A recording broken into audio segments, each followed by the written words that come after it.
Siddhartha by Hermann Hesse. First part. To Roman Roland, my dear friend. Chapter 1. The son of a Brahman. In the shade of the house, in the sunshine of the river bank near the boats, in the shade of the salwood forest, in the shade of the fig trees where Siddhartha grew up.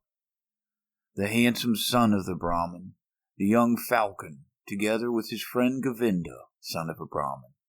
The sun tanned his light shoulders by the banks of the river when bathing, performing the sacred ablutions, the sacred offerings.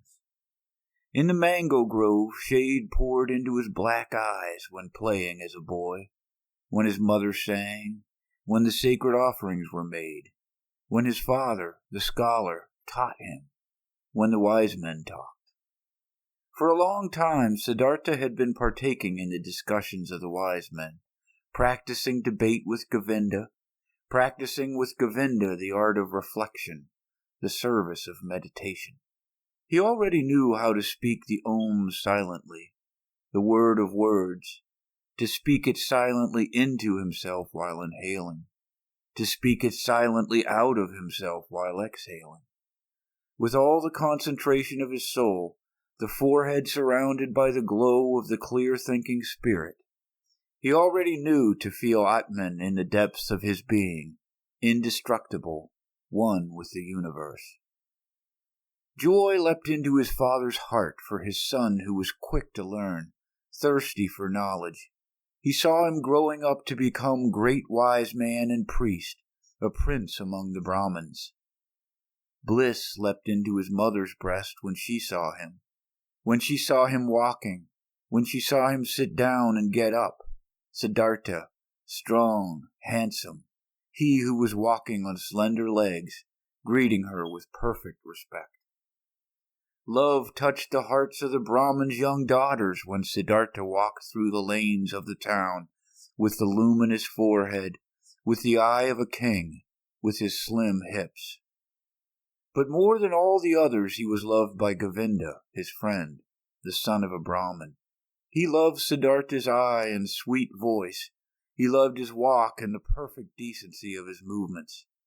He loved everything Siddhartha did and said, and what he loved most was his spirit, his transcendent fiery thoughts, his ardent will, his high calling. Govinda knew he would not become a common Brahman, not a lazy official in charge of offerings, not a greedy merchant with magic spells, not a vain, vacuous speaker, not a mean, deceitful priest, and also not a decent, stupid sheep in the herd of the many. No, and he, Govinda, as well, did not want to become one of those, not one of those tens of thousands of Brahmins. He wanted to follow Siddhartha, the beloved, the splendid. And in days to come, when Siddhartha would become a god, when he would join the glorious, then Govinda wanted to follow him as his friend, his companion, his servant, his spear carrier, his shadow. Siddhartha was thus loved by everyone. He was a source of joy for everybody. He was a delight for them all. But he, Siddhartha, was not a source of joy for himself. He found no delight in himself. Walking the rosy paths of the fig tree garden, sitting in the bluish shade of the grove of contemplation, washing his limbs daily in the bath of repentance, sacrificing in the dim shade of the mango forest, his gestures of perfect decency, everyone's love and joy, he still lacked all joy in his heart. Dreams and restless thoughts came into his mind, flowing from the water of the river, sparkling from the stars of the night, melting from the beams of the sun. Dreams came to him, and a restlessness of the soul, fuming from the sacrifices, breathing forth from the verses of the Rigveda, being infused into him, drop by drop, from the teachings of the old Brahmins. Siddhartha had started to nurse discontent in himself. He had started to feel that the love of his father and the love of his mother, and also the love of his friend Govinda, would not bring him joy forever and ever, would not nurse him, feed him, satisfy him.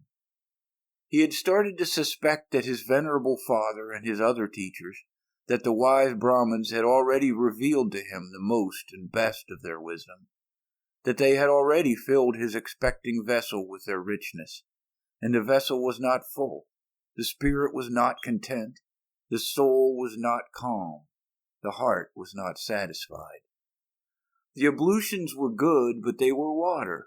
They did not wash off the sin. They did not heal the spirit's thirst. They did not relieve the fear in his heart. The sacrifices and the invocation of the gods were excellent, but was that all? Did the sacrifices give him a happy fortune? And what about the gods? Was it really Prajapata who had created the world? Was it not the Atman, he, the only one, the singular one? Were the gods not creations, created like me and you, subject to time, mortal? Was it therefore good? Was it right? Was it meaningful and the highest occupation to make offerings to the gods? For whom else were offerings to be made? Who else was to be worshipped but him, the only one, the Atman? And where was Atman to be found? Where did he reside? Where did his eternal heart beat? Where else but in one's own self, in its innermost part, in its indestructible part, which everyone had in himself? But where was this self, this innermost part, this ultimate part? It was not flesh and bone. It was neither thought nor consciousness. Thus the wisest ones taught. So where was it?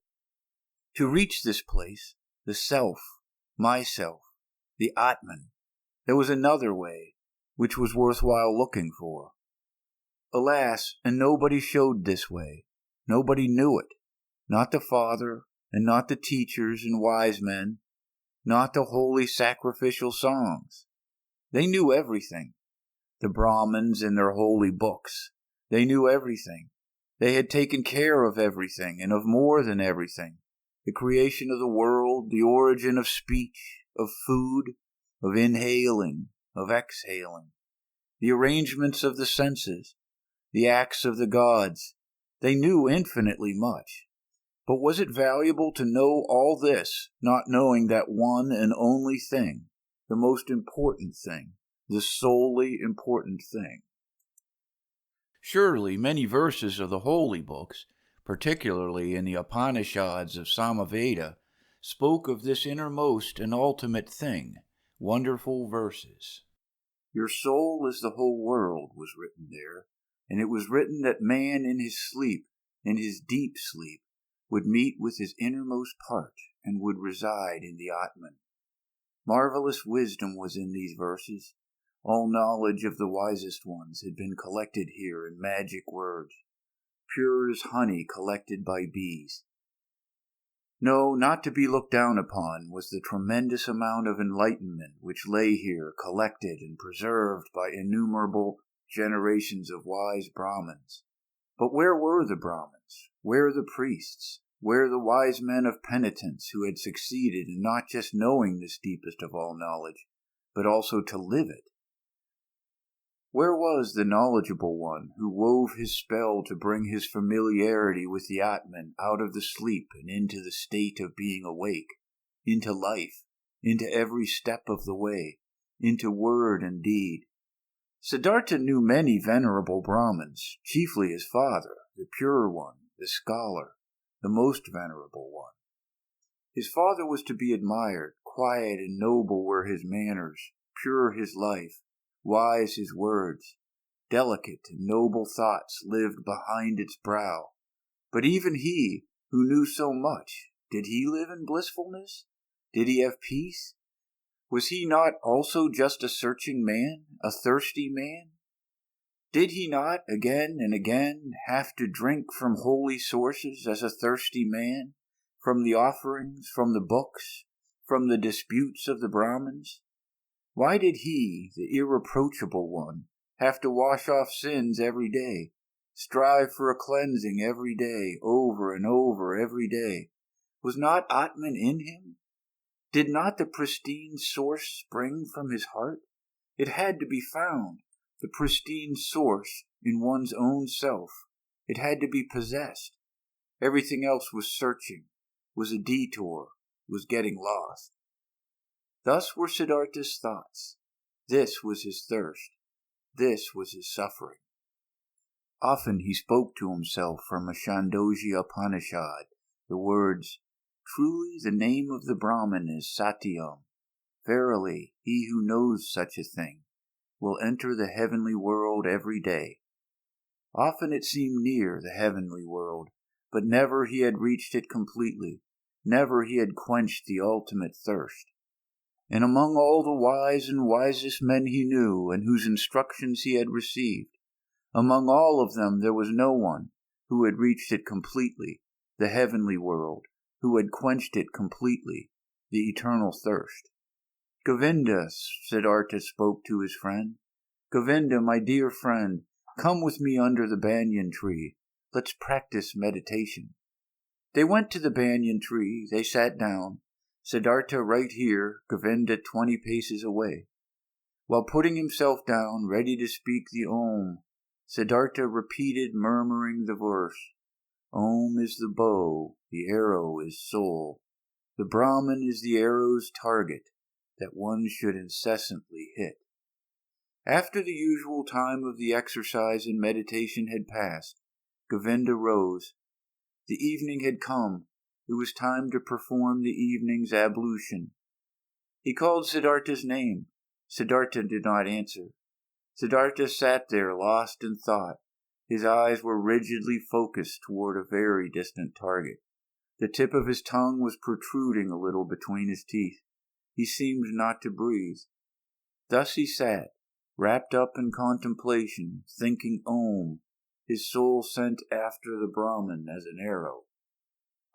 Once, samanas had traveled through Siddhartha's town, ascetics on a pilgrimage, 3 skinny, withered men, neither old nor young, with dusty and bloody shoulders, almost naked, scorched by the sun, surrounded by loneliness, strangers and enemies to the world, strangers and lank jackals in the realm of humans. Behind them blew a hot scent of quiet passion, of destructive service, of merciless self-denial. In the evening, after the hour of contemplation, Siddhartha spoke to Govinda. "Early tomorrow morning, my friend, Siddhartha will go to the samanas. He will become a samana." Govinda turned pale. When he heard these words and read the decision in the motionless face of his friend, unstoppable like the arrow shot from the bow. Soon, and with the first glance, Govinda realized, now it is beginning. Now Siddhartha is taking his own way. Now his fate is beginning to sprout. And with his, my own. And he turned pale like a dry banana skin. "Oh, Siddhartha," he exclaimed, "will your father permit you to do that?" Siddhartha looked over as if he was just waking up. Arrow fast he read in Govinda's soul, read the fear, read the submission. "Oh, Govinda," he spoke quietly, "let's not waste words. Tomorrow at daybreak I will begin the life of the samanas. Speak no more of it." Siddhartha entered the chamber where his father was sitting on a mat of bast, and stepped behind his father and remained standing there until his father felt that someone was standing behind him. Quoth the Brahman, "Is that you, Siddhartha? Then say what you came to say." Quoth Siddhartha, "With your permission, my father, I came to tell you that it is my longing to leave your house tomorrow and go to the ascetics. My desire is to become a samana. May my father not oppose this." The Brahman fell silent, and remained silent for so long that the stars in the small window wandered and changed their relative positions, ere the silence was broken. Silent and motionless stood the son with his arms folded. Silent and motionless sat the father on the mat, and the stars traced their paths in the sky. Then spoke the father, Not proper is it for a Brahman to speak harsh and angry words, but indignation is in my heart. I wish not to hear this request for a second time from your mouth." Slowly the Brahman rose. Siddhartha stood silently, his arms folded. "What are you waiting for?" asked the father. Quoth Siddhartha, "You know what." Indignant, the father left the chamber. Indignant, he went to his bed and lay down. After an hour, since no sleep had come over his eyes, the Brahman stood up, paced to and fro, and left the house. Through the small window of the chamber he looked back inside, and there he saw Siddhartha standing, his arms folded, not moving from his spot. Pale shimmered his bright robe. With anxiety in his heart, the father returned to his bed. After another hour, since no sleep had come over his eyes, the Brahman stood up again, paced to and fro, walked out of the house, and saw that the moon had risen. Through the window of the chamber he looked back inside. There stood Siddhartha, not moving from his spot, his arms folded, moonlight reflecting from his bare shins. With worry in his heart, the father went back to bed. And he came back after an hour. He came back after 2 hours, looked through the small window, and saw Siddhartha standing in the moonlight, by the light of the stars, in the darkness. And he came back hour after hour, silently.